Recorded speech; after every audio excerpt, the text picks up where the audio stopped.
All right, you guys know it's time to get into the real tea with the Lovers Oracle. Let's see what's going on. This is supposed to be like a love reading. If you've missed parts 1 and 2, please do go back to the posts tab and you will see them labeled part 1, part 2. Okay, so we will continue on now with the message. So the first spot we have out here, what do you need to release? And we had the Fool card. So what else do we need to know here? The heat.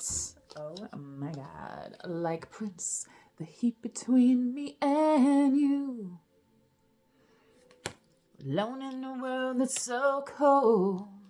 Yeah.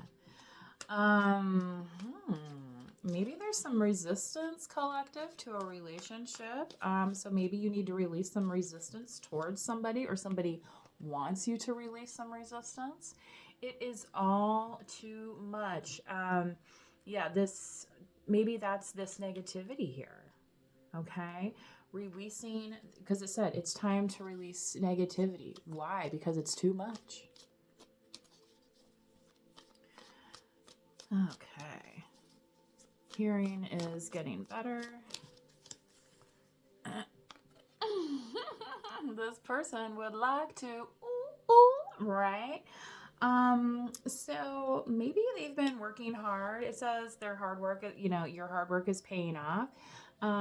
This person could be seeing that and want to, take advantage of the situation. But if you're meeting somebody who's like ready to meet you on your path, I feel like they've been putting in hard work, and it's kind of like they want to celebrate with you. Okay, is what I'm getting. Please do what is best for your heart. So this might be where you have some kind of like getaway planned, maybe with a significant other for the holiday. Maybe you have like a bed and breakfast or something, I don't know, just something where it's like, there's not, it's, you're not in the middle of a sports bar, and do you know what I'm saying? Like, it's just you and the other person, right? I'm not saying you can't have fun in a sports bar, but it's not always the most romantic of possibilities. Although if you are in a sports bar this weekend, call a cab, right? It's going to be the Super Bowl. Not only are there cabs available, of course, Uber or Lyft. I personally used to drive for Uber. Mine's not current right now because of the year change anyway.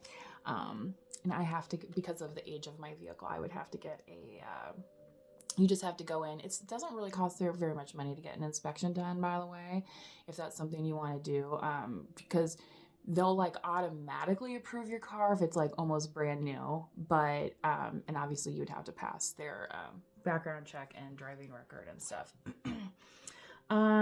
This person's saying it hurts so much. So I feel like what this is, collective, is because you've gone through with your plans in this Queen of Swords kind of way, where you're just like, yep, that's still the moon. It's kind of like these emotions are going to bubble up, and this person's, it's going to be past the point of no return. When you get the little tear bubble right here, and then it's like, you're trying to hold it. Tear in my beard time. Crying for you, dear. I miss you, baby. Right?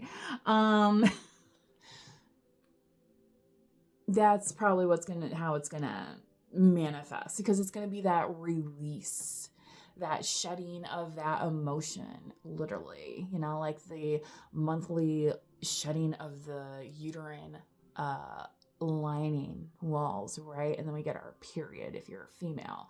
But even men can cry. It's kind of like this, it's you know what I mean? It's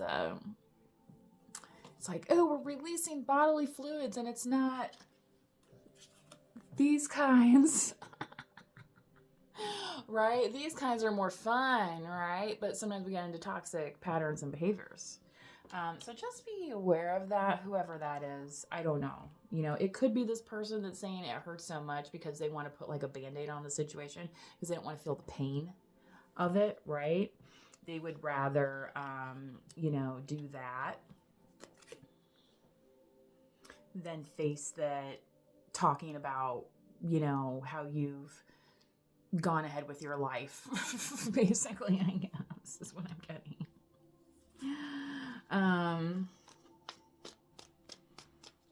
Yeah. And for some of you, if you don't be one, it's like that. It's like that movie Broken Flowers with Bill Murray, where he's going, you know. What was the other movie? Who else does that? John Cusack do that in one of those movies. He goes back and she was like, oh, and remember hers. See, it's so funny. The first time I watched that movie, I had a very strong opinion about Catherine Zeta-Jones' character, and you know, whatever you think about her as a person, you know, her lifestyle or whatever, I think is kind of unimportant when it comes to how he views her as his, you know, partner or not as his partner or whatever, because, you know, he's trying to conceal why he's there, and she totally calls him on that. And then when he finally fesses up and she's like, I knew it, and in her dramatic fashion, right? Because that's her character, that's how she is in the movie, you know, but she's like, I knew, you know, it's like on, you know, and they put him up there on the whatever show, and it's like, are you the father? And then it either really is or it really isn't, and somebody's always like, yeah, no, right, going all crazy. Oh my goodness. Yeah, what did this have to do with the reading anyway? So, you know, again, like I said, trying to avoid, right, some of the realities of the situation. So even though you might be a Queen of Swords, somebody who talks, somebody who's verbal, somebody who's communicative, right? Both written and verbal, right? It's like, just because that person's not talking doesn't mean, you know, it's the old, you know, an emergency on your lack of preparation on your part does not constitute an emergency on my part. You ever hear that from a teacher? Yeah, I mean, I thought it was a pretty good saying. You know, it's like, well, if you didn't study for the test, then how are you really going to be surprised that you weren't able to? You know what I mean? Now, were there things that maybe impacted that? Sure. But, you know.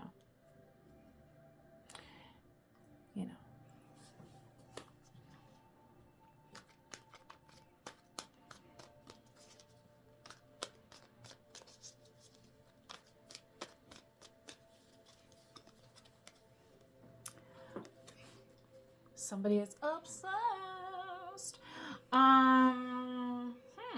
So that's kind of interesting. So that could be this, don't let pride get in your way. Maybe that's something where this person has not wanted to interact with you out of something about being too proud. I mean, the Pride and Prejudice movie. Anybody? Right?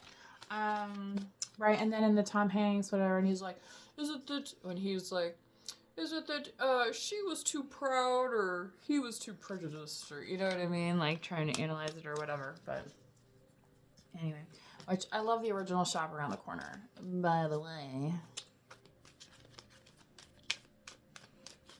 One of my favorite holiday movies.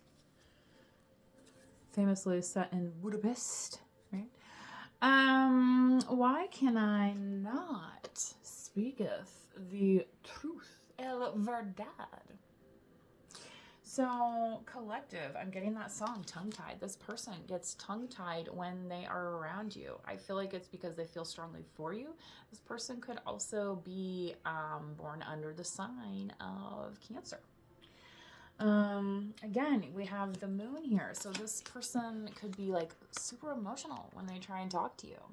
So again, remember what I said in part 1 of this reading series? Give your date a break. Okay? Like they could be a little nervous around you. Okay? Have a good one. Bye.